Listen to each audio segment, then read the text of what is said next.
बिस्मिल्लाहिर्रहमानिर्रहीम। अस्सलाम वालेकुम नादरीन, आप यूट्यूब चैनल देख रहे हैं, मैं इमरान खान।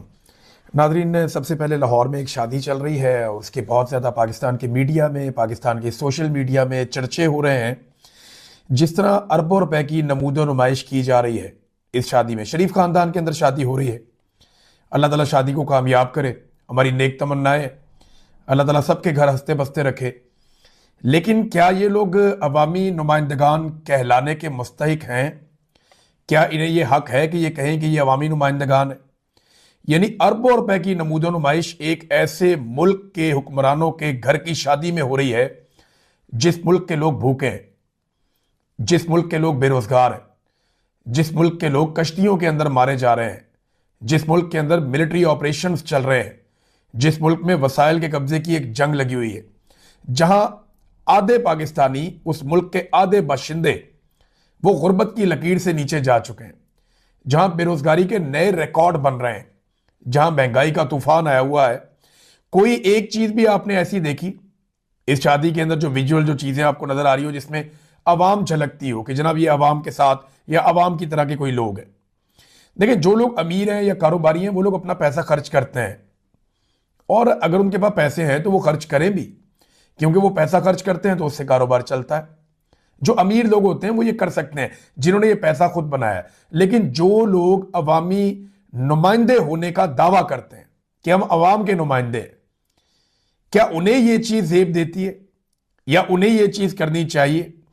मेरे ख्याल में वो ये नहीं कर सकते। इससे बड़ा नेगेटिव मैसेज जाता है उस मुल्क के लोगों में। क्या पाकिस्तानी कौम को ये पैगाम दे रहे हैं हम कि यहां दो अलग अलग दुनियाएं, दो अलग अलग किस्म के मुल्क बने हुए हैं? एक दुनिया में हमारे हुक्मरान, हमारे जर्नैल, हमारे जजेस, हमारे बाबू और बड़े बड़े ताकतवर लोग, अशराफिया का एक बड़ा हिस्सा उस दुनिया में रहता है, जबकि हम बाकी लोग जो है वो कीड़े मकोड़े हैं और वो एक दूसरी दुनिया में रहते हैं। एक दुनिया में खुशहाली है, दौलत की चकाचौंध है, चमकते हुए चेहरे हैं और महंगे तरीन लिबास है और आसाइशों की भरमार है, और दूसरी दुनिया में तकलीफ है, दर्द है, बीमारी है, मजबूरी है, बेबसी है, चंद नवालों के लिए भी जिद्दोजहद है। ये दो अलग अलग दुनिया है। अपनी मेहनत से मकाम पाना, अपने लिए, अपने खानदान के लिए आसानियां पैदा करना, ये सबका हक है, सबको ये करना चाहिए। लेकिन अगर आप खुद को अवामी नुमाइंदा कहते हैं कि हम अवाम के लिए, हमारा दिल धड़कता है, हम अवाम के नुमाइंदे हैं, तो फिर आपको ऐसा नहीं दिखना चाहिए जो कुछ हम ये देख रहे हैं। यानी दुनिया भर के मीडिया बता रहा है कि पता नहीं फलाने फलाने मुल्क से लिबास आए हुए हैं, फलाने फलाने मुल्क से जेवरात आए हुए हैं, फलानी फलानी जगह से जो है ये चीजें लाई गई हैं, बेहतरीन दुनिया के म्यूजिशियन जो हैं वो यहां पे ऑर्केस्ट्रा बजाएंगे। यानी करोड़ों रुपया इन चीजों के ऊपर इन्होंने अय्याशी पे खर्च कर दिया पकड़ के। और ये सारा कुछ डिजाइनर मलबूसात, ये जेवरात, ये सारा कुछ उस वक्त हो रहा है जब वादिये तीरा के लोग बेयारो मददगार बर्फ के नीचे पड़े, जब जमा देने वाली सर्दी में उनके बच्चे, उनकी खवातीन और उनके बुजुर्ग जो है वो सड़कों के ऊपर बेयारो मददगार है। ये उस वक्त हो रहा है जब उनका ख्याल रखने वाला कोई नहीं है। कितने लोग भूखे हैं, कितने लोग बीमार हैं, कितने लोग मजबूर हैं, कितने बच्चे स्कूलों से बाहर हैं। हुक्मरानों को क्या ये चीजें जेब देती हैं? जेब नहीं देती। कराची में गवर्नर नाच रहा था, मैं बहुत हैरान हो रहा था कि क्या इसको नाचना जेब देता है? पाकिस्तान में स्कूलों की सबसे बदतरीन सूरत सिंध के अंदर है और गवर्नर नाच रहा था। जब हुक्मरानों में और अवाम के अंदर इतना बड़ा डिस्टेंस क्रिएट हो जाए, इतना ज्यादा फासला बढ़ जाए, तो फिर यह नतीजा निकलता है कि लोग बदजन हो जाते हैं। फिर आपको यह करना पड़ता है, इस उम्र के लोगों को निकाल दो इलेक्शन में से, इस उम्र के लोगों का वोट का हक ले लो, फिर हम ये भी कर देंगे, वो भी कर देंगे, फस्तायत, जुल्म, जबर, और एंड में निकलता क्या है? फॉर्म 47। देखिए, एक तरफ अशराफिया की बेटी हैं, बहुत सारी बेटियां हमने देखी, अशराफिया की बेटियां, शादी चल रही है जी कमाल किस्म की, महंगे तरीन मलबूसात हैं, खुशबुओं का एक जहान आबाद है वहां पे। और एक तरफ उसी शहर में, लाहौर में, एक रिक्शे वाले की 4 बेटियां हैं। कहानी याद है ना आपको? पुलिस उसके घर में आती है, उसे आकर कहती है चल भाई तू पीटीआई का है। वो कहता है भाई कोई वीडियो दिखाओ, कोई चीज दिखाओ, मैं पीटीआई का हूं तो मुझे कुछ साबित तो करो कि पीटीआई का हूं। और क्या पीटीआई का होना कोई इतना बड़ा जुर्म है कि तुम घर जाओगे और घर के अंदर घुस के एक रिक्शा ड्राइवर को, शरीफ आदमी को उठाकर घसीट कर ले जाओगे? पुलिस ने उसे घसीटना शुरू किया, उसके साथ जुल्म शुरू किया। उसकी 3 बेटियां उसके साथ लिपट गईं। वो बड़ी थी, उन्होंने कहा जी हम अपने बाप को नहीं जाने देंगी, आप हमारे बाप को ले जाओगे, ज्यादती करोगे, आप इसको जेल में बंद करोगे, हम अपने बाप को नहीं जाने देंगी। वहां लड़ाई शुरू हो जाती है, वो बेटियां रोक रही। बिस्मिल्लाहिर्रहमानिर्रहीम, अस्सलाम वालेकुम नाज़रीन, आप यूट्यूब चैनल देख रहे हैं। मैं इमरान खान हूँ। इमरान खान साहब का जो स्टेटमेंट है, जो उन्होंने ख़ुद बताया और वो जारी किया गया है पाकिस्तान तहरीक इंसाफ की जानिब से इमरान खान साहब के ऑफिशियल ट्विटर अकाउंट पे, वो स्टेटमेंट कहानी थोड़ी मुख्तलिफ सुना रहा है। इससे पहले जब बैरिस्टर गौर मिले और बाकी लोग गए जेल में, जब वो बाहर आए तो उन्होंने कोई और बात बताई, लेकिन जब कलेक्टिवली सबसे बात पूछी गई तो फिर उसके बाद पाकिस्तान तहरीक इंसाफ ने इमरान खान साहब का वो स्टेटमेंट जारी किया जो उन्होंने इस सारे सिनेरियो के बारे में कहा। यानी ये जो हुआ 26 तारीख की रात को डी चौक में, उस पर इमरान खान साहब का मौक़िफ़ क्या है, ये अब लफ्ज़ ब लफ्ज़ मैं आपके सामने रख देता हूँ। साबिक़ वज़ीर-ए-आज़म इमरान खान का कौम के नाम पैगाम। इस्लामाबाद कत्ले आम के शोहदा का सुनकर इंतहाई रंजीदा हूँ। दौरे हाज़र के जनरल डायर ने जलियांवाला बाग की तारीख दोहराई है। इन शहरियों का खून नाहक ज़ाया नहीं जाएगा और हम इन शोहदा का केस अक़वाम मुत्तहिदा समेत हर फोरम तक लेकर जाएंगे। हकीकी आज़ादी की तहरीक उन हथकंडों से रुकने वाली नहीं है। ना मैं पीछे हटूंगा, ना पाकिस्तानी कौम पीछे हटेगी। अगर हमने आज हार मान ली तो पाकिस्तानी कौम का कोई मुस्तकबिल नहीं होगा। पुरअमन एहतजाज हर पाकिस्तानी का बुनियादी हक है और वो पाकिस्तान में कहीं भी किया जा सकता है।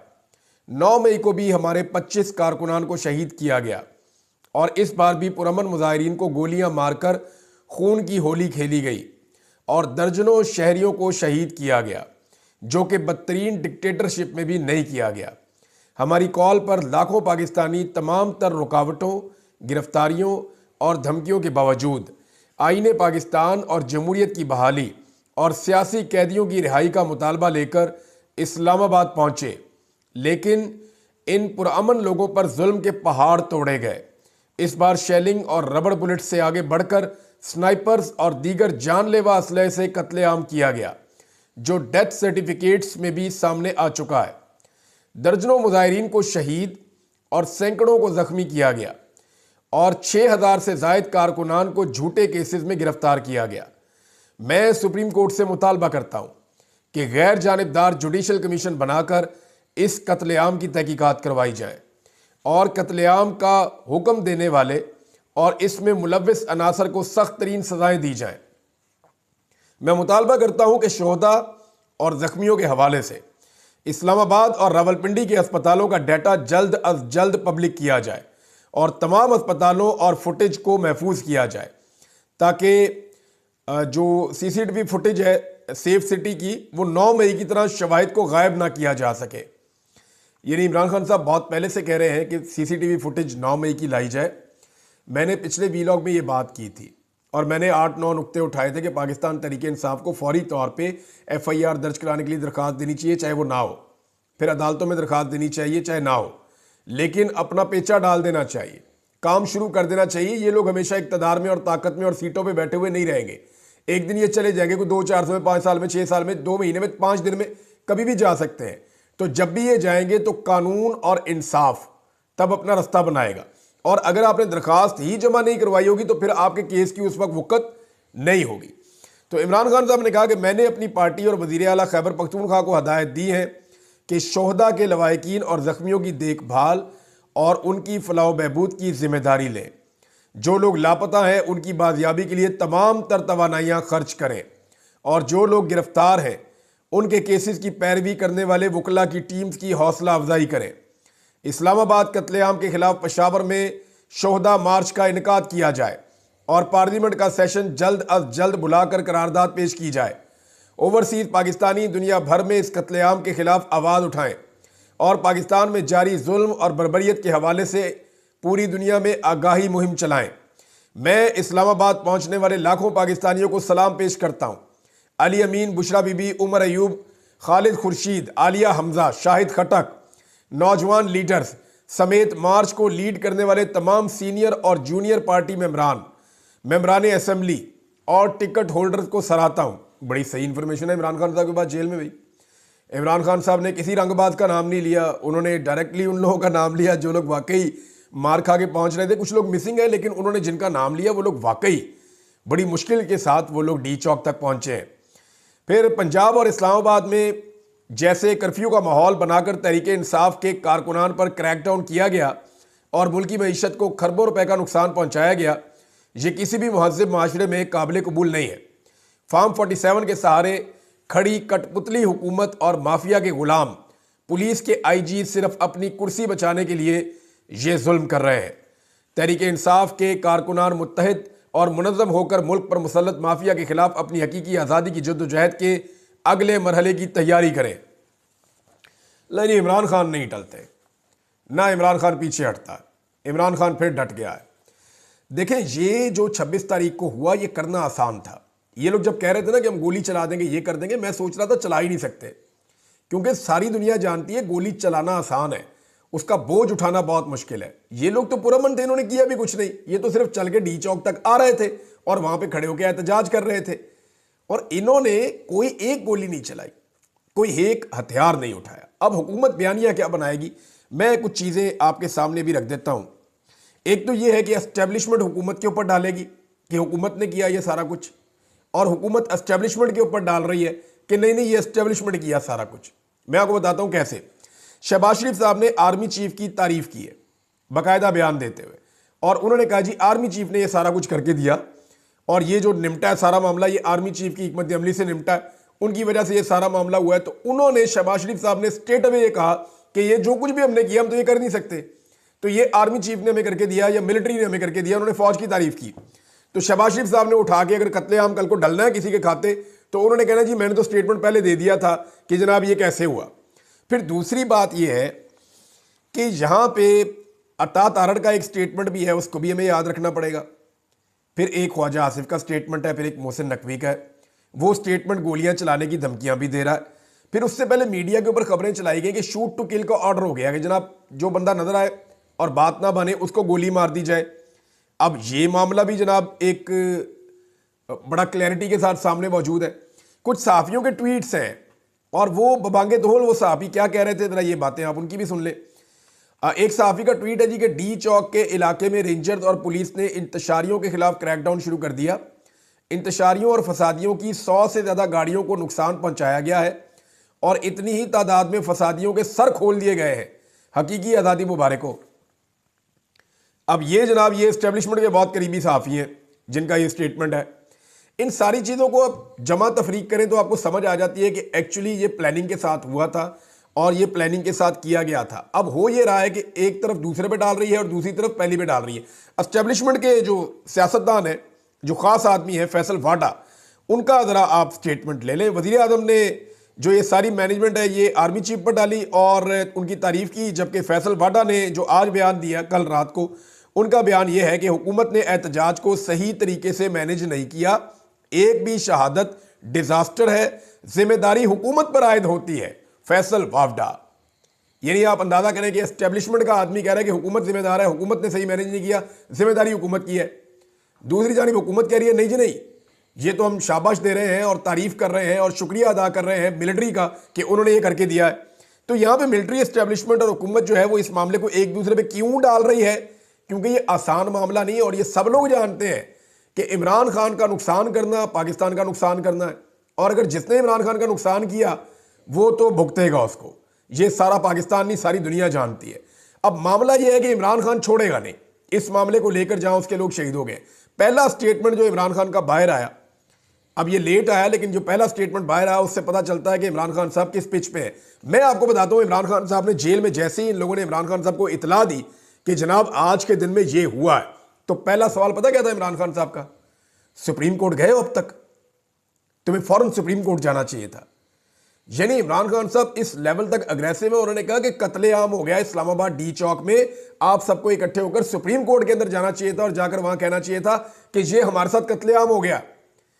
अब इसमें देखें ना, कादी फायद सा तो है नहीं। इस वक्त जो जज है वो अपने आप को एक न्यूट्रल जज साबित करना चाहते हैं, जस्टिस याह्या आफरीदी, और वो ये साबित करना चाहते हैं वो इंसाफ के तकाजे पूरे कर रहे हैं। अब उनके सामने जब पाकिस्तान तहरीक इंसाफ इस चीज को ले जाएगी, जनाब हमारे बंदे मार दिए इस्लामाबाद में, कत्लेआम हो गया, सरेआम गोलियां चल गई, जब ये बात जाकर वहां पे की जाएगी तो फिर जज साहब के लिए बड़ी ऑकवर्ड सिचुएशन हो जाएगी इंसाफ देंगे तो खुरा कहीं और निकल जाएगा, जाके हुकूमत फंस जाएगी, एस्टेब्लिशमेंट फंस जाएगी। इंसाफ नहीं देंगे तो फिर पब्लिक के सामने सारा मामला खुल जाएगा, जैसे काजी फायद ईसा साहब का खुल गया था। तो इमरान खान साहब ने यह ठीक बात की है कि सुप्रीम कोर्ट ऑफ पाकिस्तान जरूर जाना चाहिए। अब जनाब 3 ऑप्शन हो सकती है कि गोली किसने चलाई।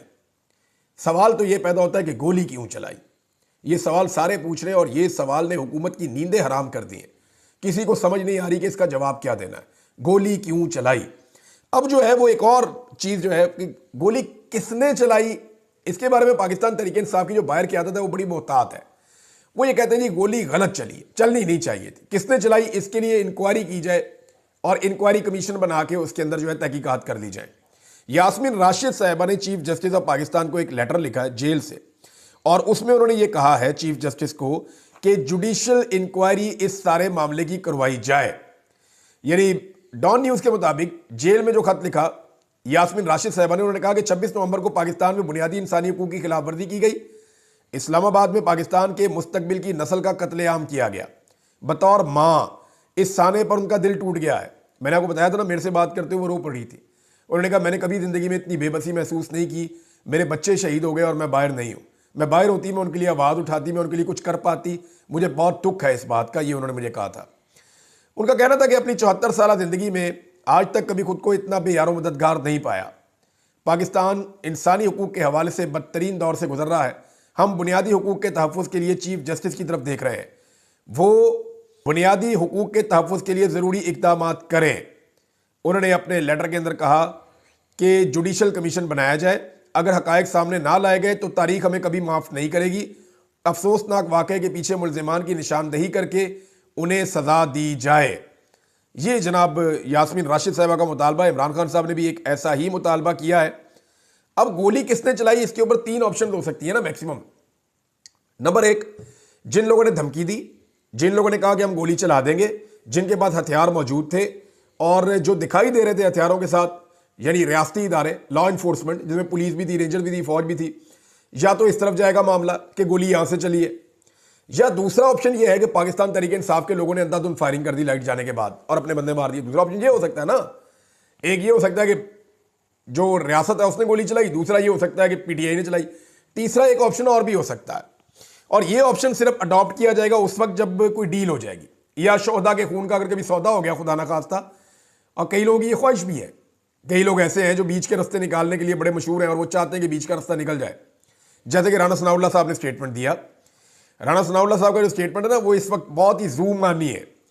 उन्होंने कहा कुछ नहीं पता किसने कहां से फायरिंग की, पार्लिमानी कमीशन बनना चाहिए।